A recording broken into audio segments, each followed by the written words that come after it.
work in the local delivery team at OPSS, and I'm going to be taking you through this very short session on primary authority determinations and the work that we've been doing to review our determination processes.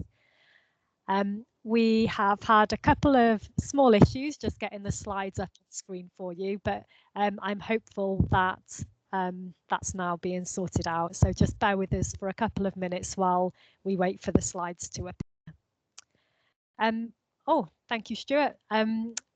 So I just need to run through a couple of housekeeping points with you, first of all. I'm sure you've heard them before if you've been on any of the other sessions this week. But firstly, when not speaking, please make sure your camera's off and your microphone's muted so that we avoid any background noise. We're going to be recording this session. In fact, we've already started to share with delegates afterwards. So please do keep this in mind when you are posting comments in the chat. They will be shared wider than this group of people. If for any reason your internet or laptop has issues this afternoon, you might want to just note down the dial-in details so that you can call back into the meeting. We've put those in the meeting chat for you. Please do use that chat function for any questions during the session or any thoughts or comments, and we'll respond to them at the end of the session if we've got time. You can also raise your hand if there's something you'd like to say, and again, we will pick that up at the end of the session. If I can, I'll try and keep an eye on the chat as we go through and respond to things, but it's more likely that I'll be able to do that at the end of the session. I hope that's okay with everybody. As I said, it's quite a short session, just 40 minutes. And I'm going to run through a bit about primary authority determinations. Slide, please, Stuart. I'm going to talk to you just a bit about the primary authority determination process, so the basics. Refer you to the determinations that have happened to date. Talk about why we have decided to have a look at the determination process, so a bit of reflection and review of how we've done things so far and how we might do things moving forwards. The methodology that we're using to complete this review. A bit of the stakeholder feedback that we've had in so far on primary authority determinations and our proposed next steps. Now, in the chat, you will see that there is information about housekeeping, but if you scroll right up to the top of the chat, I posted a question earlier on, which reads, how much do you know about PA determinations? Just so that I can try and gauge from the people on the call what the kind of baseline knowledge is. So you can select a lot, a little, which I've spelt wrong, or somewhere in the middle and then submit your vote. So if you can just do that as I'm talking, that would be great. Next slide, please, Stuart. Thank you. And again. Thank you, Stuart. So first of all, the legislation. So determinations are a statutory process governed by the Regulatory Enforcement and Sanctions Act 2008. As you can tell, I find it a bit of a mouthful, which is why we often refer to it as RESA. The legislation gives powers to the Secretary of State to make a determination, and these powers are exercised on his behalf by the director of OPSS. And you'll know the director of OPSS is Graham Russell. So OPSS manages the determination process in accordance with the provisions of RESA and the coordination of regulatory enforcement sanctions regulations, another mouthful, or the core regs, and the statutory guidance that has been issued under RESA. Next slide, please, Stuart. So how does it all start? How do we get to the point of a determination? So, well, a determination will start when there's a proposed enforcement action. So when an enforcing authority proposes to take an enforcement action against a business in a primary authority partnership, that enforcement action must be notified to the primary authority via the primary authority register. Blue rug with the red trim, that will be young buck. So oh, somebody's got their microphone on. Thank you. Notification of the enforcement action needs to be made before the action's taken, although there are some exceptions to that, and that's when there's an imminent risk, for example, to health. When the primary authority receives an notification of an enforcement action, they can direct the enforcing authority not to take that proposed action if it's inconsistent with primary authority advice that they've given. So the important thing to note here is a primary authority can only direct against a proposed enforcement action if they've given primary authority advice on that matter and if the enforcement action is inconsistent with the advice that they have given. So it's not possible for primary authorities to effectively block enforcement action if they haven't given primary authority advice on that topic. Helen, do you want to turn your camera off? It just helps. It helps with the kind of internet and not overloading. Thank you. Not that we don't want to see you. Thanks so much. When a primary authority receives a notification from an enforcing authority, they've got 5 days to have a look at it and make a decision as to whether they're going to direct against that enforcement action. If they direct against the enforcement action cannot be taken. If they don't direct against the enforcement action, then the enforcing authority has to notify the business that they intend to take that enforcement action if that is still the case. Next slide, please, Stuart. Thank you. So, in the most part, most issues between a primary authority and an enforcing authority are resolved without challenge. So the primary authority might direct that the enforcement action doesn't take place and the enforcing authority is content with that. Or the primary authority might look at the enforcement notification and think, no, I've no intention, or I cannot block that action, and therefore the enforcement action goes ahead without any intervention from the primary authority. However, of course, when you've got two authorities, one proposing enforcement action, one who may have issued primary authority advice to their business partner, there's the potential for disagreement. And therefore, it's important that we've got a process in place that can deal with that disagreement. And that process is the determination process. So it's a statutory process that's there for breaking this, what we say called deadlock between a primary authority and an enforcing authority. But it does act as a measure of last resort. And as you will see on a later slide, there haven't been many determinations in the last 11 years. So these occurrences are few and far between. A referral to determination can only be made with consent from the Secretary of State. And all of the parties involved in this can make that application for consent. So the primary authority could make an application for consent if they receive an enforcement notification and they cannot decide whether it's something that they should allow or not. Now, it would have to be quite an exceptional circumstance for a primary authority to refer a matter to determination, because the expectation is that they can make a decision as to whether enforcement action should be allowed or not. But they do have that ability to refer a matter to the Secretary of State if they truly cannot make a decision as to whether they should allow an enforcement action to proceed. The enforcing authority, of course, can refer the matter to the Secretary of State for consent. So the enforcing authority might have proposed to serve a notice or take a prosecution, and the primary authority is saying, no, you can't do that because I've issued primary authority advice, and what you're proposing is inconsistent with the advice that I've issued, and therefore I'm going to direct you not to take your action.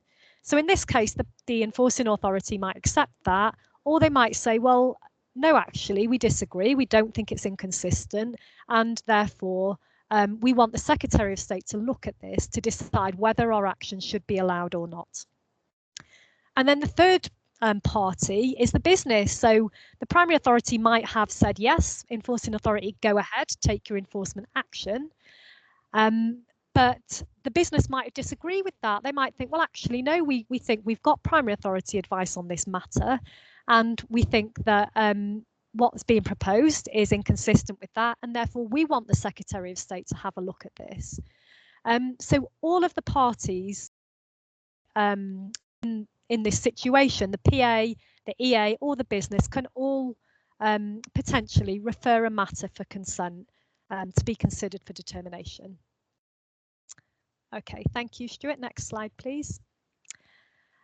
So the picture on the last slide was of this document, and I'll see if, because I've got a background up, you can't always see. It looks like I'm holding something invisible.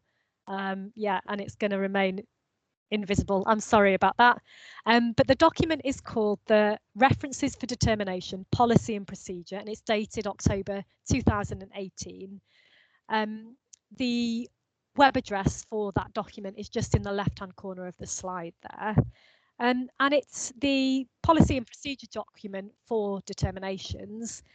If you Google it, you'll find it online. It's quite easy. It comes up as one of the first documents that you'll see. And this flow diagram is just taken from that document. And I think it's quite nice because it just talks you through the process of through a determination. So the applicant applies for consent, OPSS notifies all of the parties that are involved. OPSS requests representations from the parties and the parties submit those.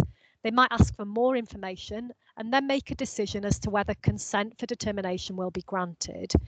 And in looking at whether consent's going to be granted, they'll be looking at have OPSS got all the information they need? Was the application completed correctly and fully? Have the parties submitted their representations? Is this a matter that OPSS can actually look at? And again, if you look at the References for Determination Policy and Procedure document, it tells you, I think on page, let me find it, on page 16, exactly what is considered during that consent process. If consent is granted, OPSS will then make its determination, and the determination will either be that the enforcement action that was proposed is going to be allowed. They could say that an alternative enforcement action is directed, and I don't think we've ever done that. Or they could say that the enforcement action is disallowed or not allowed. So they could agree potentially with the primary authority and say, no, sorry, enforcing authority, you cannot take that enforcement action. It's inconsistent with the primary authority's advice. Okay, next slide, please, Stuart. So what does the Secretary of State or OPSS consider when they're making a decision on a determination? So first and foremost, they're looking at whether the proposed enforcement action is inconsistent with primary authority advice given by the primary authority. That's the first thing they look at, because if you answer that question, you know whether to actually then consider the next two questions. So if there's no primary authority advice in place, then obviously the proposed enforcement action can't be inconsistent with it. So the primary question, the first question is always, is the enforcement action inconsistent with the primary authority advice given? They'll also look at whether the primary authority advice was correct and whether the primary authority advice was properly given by the primary authority. And what I can do in the chat, let me just grab this. I'm just going to put a few bits of text in the chat for you, just to add a bit of meat to the bones. Sorry, it's come up as large text, but hopefully it's useful.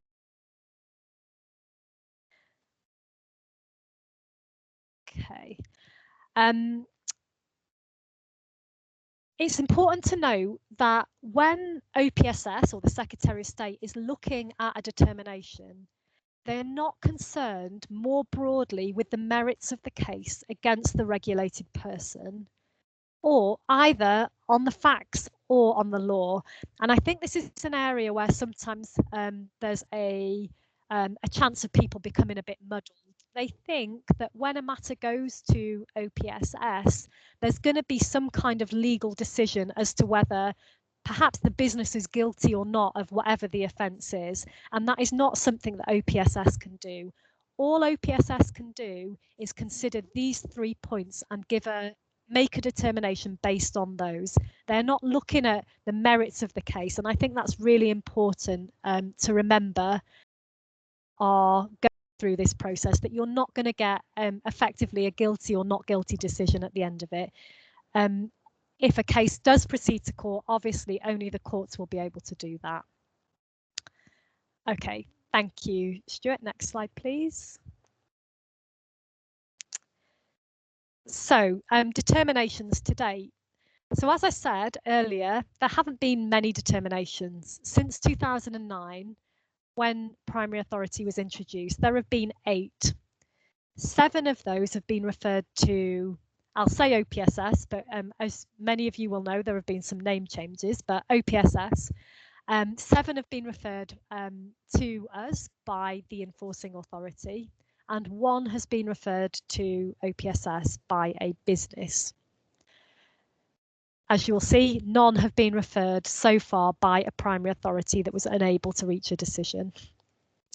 Summaries of all of the determinations to date are available on the gov.uk website, and it's this address actually that you will also find the procedures document that I referred to earlier. Okay. Hello. Yeah. Can you repost the vote? Of course. For those that joined just shortly after. Oh yeah, of course, no probs. Thank you. I can't repost it, otherwise I would do. Yeah. Thanks. I have to just show off how good I am on Teams now and see if I can do it again. Sorry. That's all right. Hello. And as you can possibly tell, I'm not actually the best on Teams, but here we go. And I can correct my spelling mistake as well, can't I? But show that I can actually spell little.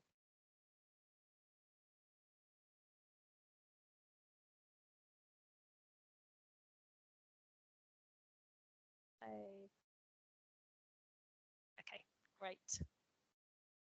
Thank you. Thank you. I'll actually post another question while I'm on here.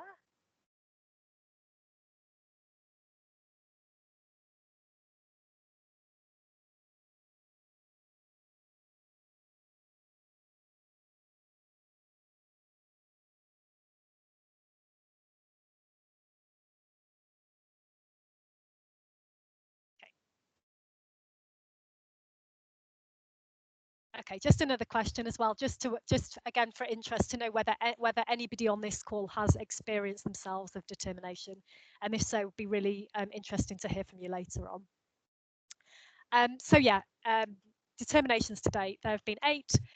Summaries are available, and it's really, I think, worth saying that OPSS encourages parties to make efforts to resolve questions before considering a referral to determination process, which really should be seen as the last resort. For those of you who work as primary authorities or enforcing authorities now, you'll know that we've now set up these regional networks across the country. I'm looking after the one for London. Caroline's on the call. She's looking after East Midlands, I think. Yes, East Midlands. Yeah. And Stuart, my colleague who's also on the call. Stuart, you're looking after? The West Midlands. The West Midlands. Okay, so each region now has an OPSS contact, and what we hope is that by having a regional contact that primary authorities and enforcing authorities can hopefully have a closer working relationship with. If there are challenges, we would hope that you'd come do our best to help you resolve them before we get into the more formal side of things with determination.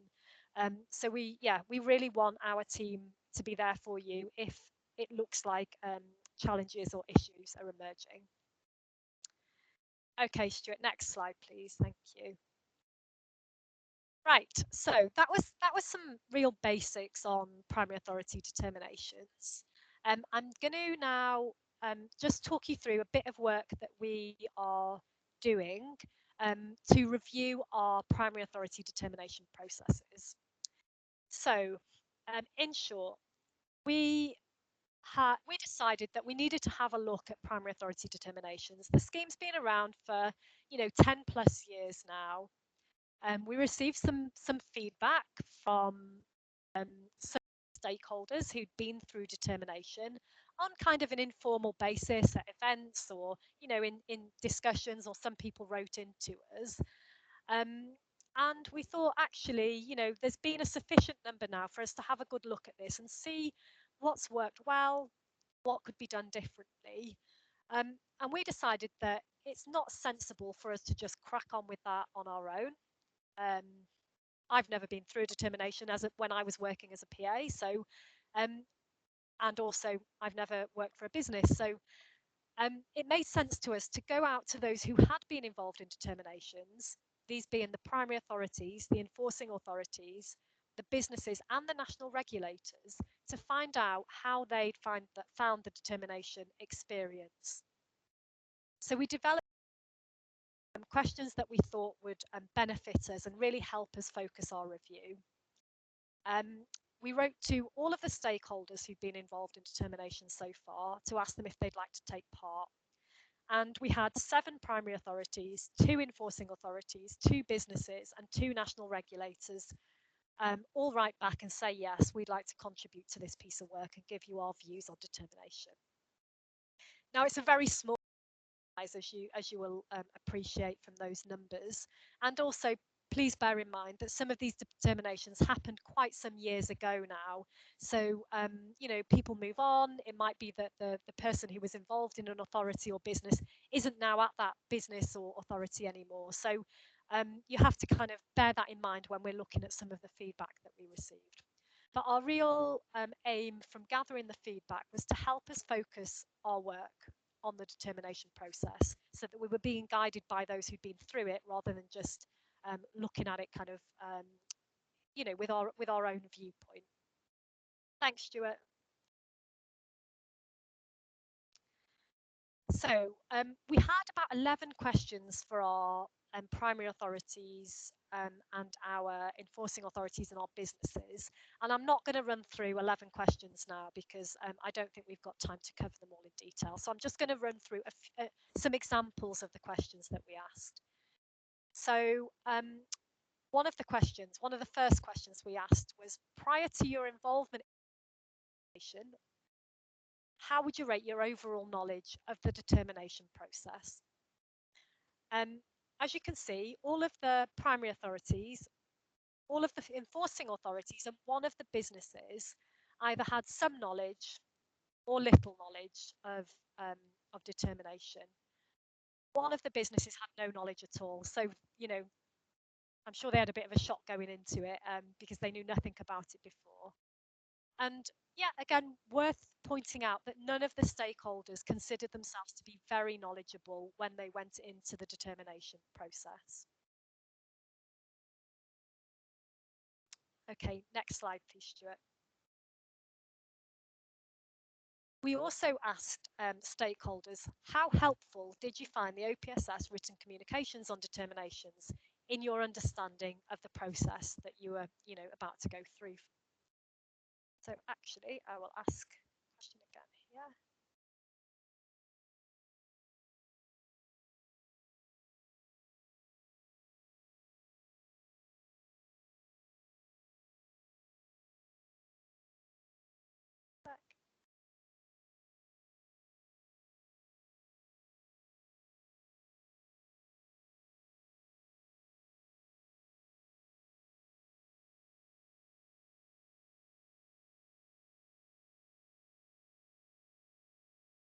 Just posting another quick question for you there.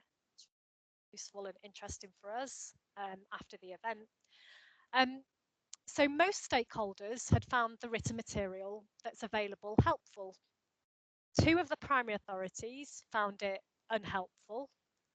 1 of the business distance at all, and 1 found it helpful. That's quite dry information, really. And the narrative that people provided is really where the interesting detail is.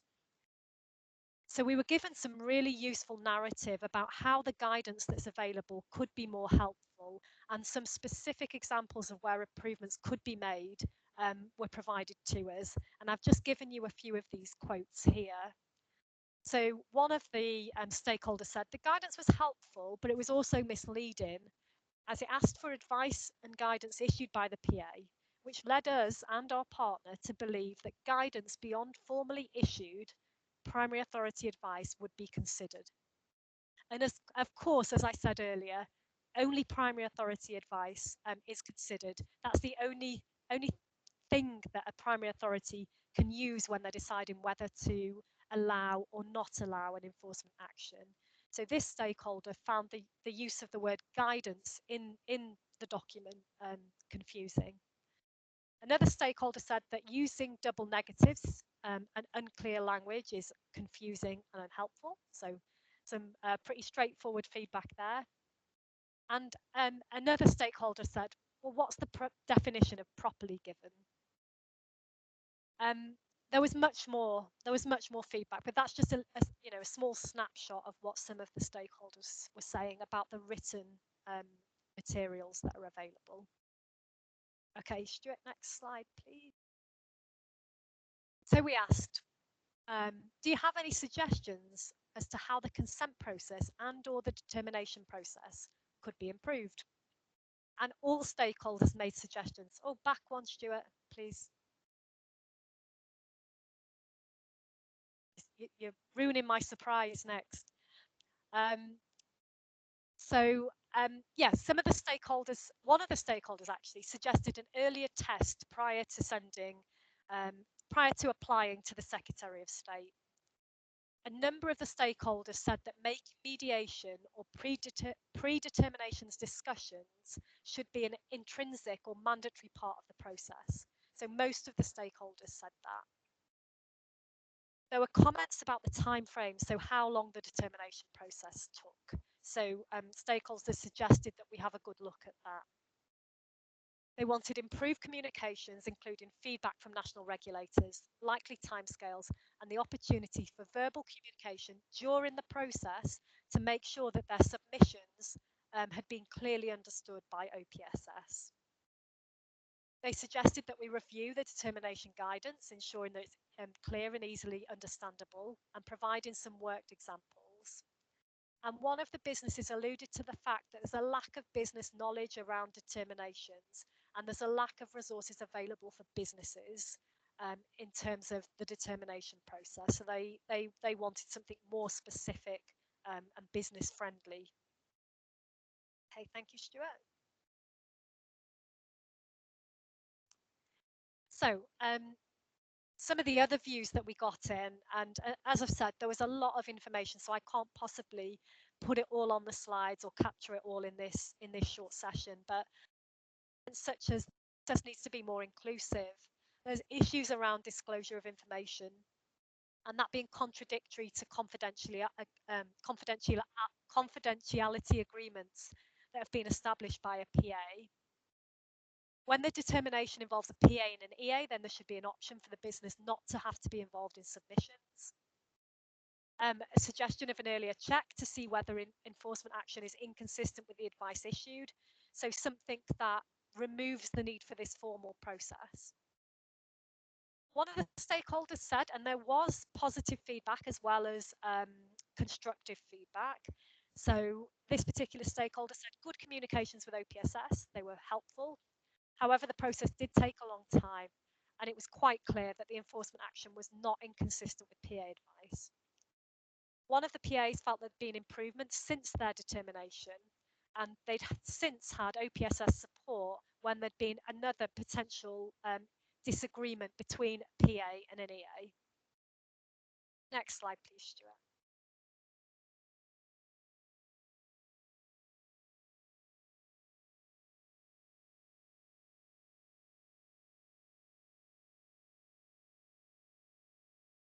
A few more comments. So again, about mediation being the most effective part of the process, and this desire for it to be stronger in the whole determination process. A stakeholder felt actually for them communications were fine and timeframes were fine, given that it's a legal process. Somebody felt that the role of the national regulator should be better clarified in the guidance. A useful comment, something that we'll definitely take on board. A survey immediately after the determination so that stakeholders provide this type of feedback based on their experience at the time and not having to remember some years later. I think that's a really valid point. And then one of the stakeholders said that the statutory guidance needs to be reviewed in relation to the issuing of PA advice, including but not limited to retrospective advice, what properly given means, whether advice needs to be written down. And one of the businesses said that the crux of the issue is the correct drafting of the assured advice. And they stated that they felt more guidance was needed on that particular point. Just going to have a sip because I can feel my voice going. Okay, thank you. Thank you, Stuart. Next slide, please. So in summary, it really is worth saying that some stakeholders were content with the process that they'd been through and others raised concerns. Stakeholders all wanted to be kept up to date regarding progress. They felt that more explanation was needed on what representations to OPSS should cover. They were confused on the role of the national regulator and they want us to better explain that. There's this desire for mediation to play a much greater role in the process. At the end of a determination, the determination's written up and provided to the parties, and those that had received them felt that they were insufficiently clear at the conclusion. And also, the published determination summaries that appear on gov.uk were deemed by the majority as being unhelpful. Stakeholders also raised concerns about disclosure of commercially sensitive material. Next slide, please, Stuart. I think those are the headlines of the issues raised by stakeholders. Yeah, next slide, Stuart, please.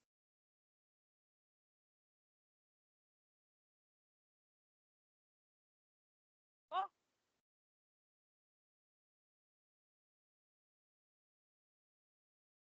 Sorry, I'm just waiting. I don't know if you can hear. I'm staying near RAF Valley, and they do training of pilots here, and there's something going overhead at the moment, so I'm just going to wait a moment. Okay, I think they've gone. On the plus side, I have seen the red arrows practicing, which was great. Okay, proposed next steps. So this is what we're working on now, taking account of the feedback we've had from stakeholders. So we think that we need to have better explanation in the first communication with all stakeholders who are involved in the determination. And this communication needs to cover the purpose of the representations and what they're going to be used for, the importance of providing full and timely representations. If the information coming in isn't full or doesn't contain what it needs to, that adds to delays in the process. We need to explain how commercially sensitive information should be provided. We need to explain the role of the national regulator, if relevant. Provide an idea of the time frame that the determination is going to take. We need to emphasise the continuing availability of mediation assistance throughout the whole process. And that's something that we're certainly taking on board and thinking about how we can better offer mediation throughout the whole process. Our team, the local delivery team, is likely to have a bigger role in the determination process. The current thinking is that there will be a designated OPSS contact for the parties in that determination, so that you've always got somebody that you can contact for an update or contact for clarification, and find out how things are going and that your submission's been received, whether anything's outstanding. So we want you to have a person that you can go to throughout the whole process. We want to work through our new regional groups that I mentioned earlier to improve primary authority and enforcing authority dialogue. Determinations don't happen very often. And we'd like it to be even less often, actually, because we would hope that primary authorities and enforcing authorities can work together to resolve disagreements that they have. Matters that come to determination are quite often the tricky matters where actually there's two different opinions, and for whatever reason, common ground can't be sought. And it's perfectly right that there's a determination process. It's a necessary safeguard in the primary authority scheme, helping to prevent things like regulatory capture. So it has to be there. But we hope through our regional groups that we can encourage dialogue and get primary authorities and enforcing authorities working together and talking as best as possible. We're going to review the OPSS materials, including our training materials. We had a question on training in the question set that went to stakeholders, and there were some comments on the current training materials. I'm actually looking after primary authority training now, so I'm reviewing the training materials and bearing in mind those comments that were made to us from stakeholders. We're going to be providing fuller determinations to walk those through step by step, the reasoning, so how that reason has come about, so that it's absolutely clear to everybody why the decision has been made in the way that it has. And also, as I mentioned, we want to and intend to gather determination feedback from stakeholders at the time, so that you know, we're not potentially having to do this again and asking people to remember something that happened maybe 8 years ago. So a good point raised by one of the stakeholders there, and something that's really easy for us to take on board straight away. Next slide, please, Stuart. So our aim, we need we need a user-friendly but legally robust process, and that's what we want to make sure when we're doing this review. Whatever the process ends up like, we need to make sure that it's both of those things. We want more communication between PAs, EAs, business, so things like mediation, but also more communication with us at OPSS. We want to be there with you as you go through the process. And we want greater transparency. So as I've said, looking at how the determination, when it's been made, is communicated back to the stakeholders. We want that to be as clear and transparent as possible. So thank you. That was my last slide. What I'm going to just do now is scroll up through the chat.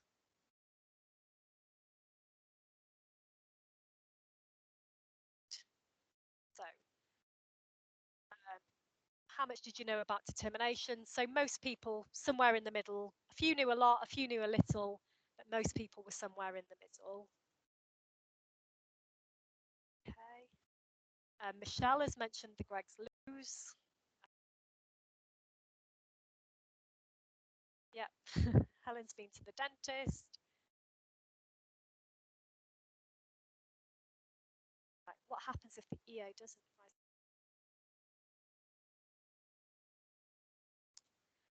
Okay, so Helen, if the enforcing authority doesn't advise the PA of the action and continues to enforce the action before they can become aware. So in this situation, I would hope that the business is at least aware of the enforcement action and can tell the PA, and the PA can contact the enforcing authority and tell them that they have a duty to notify them via the primary authority register of the enforcement action. So notification isn't optional, you know, it's written into law, and therefore, in the same way that we as regulators, I say we as regulators, you know, I come from a local authority background myself, in the same way we expect businesses to comply with the law and do what's expected of them, we should expect each other to do the same. So if the law requires an enforcement notification to be made, then as a local authority, we should be doing that. And I think that if a primary authority becomes aware of an enforcing authority proposing enforcement action and not notifying, the first thing to do is let them know that they have to notify you and tell them where the law says that they have to do this.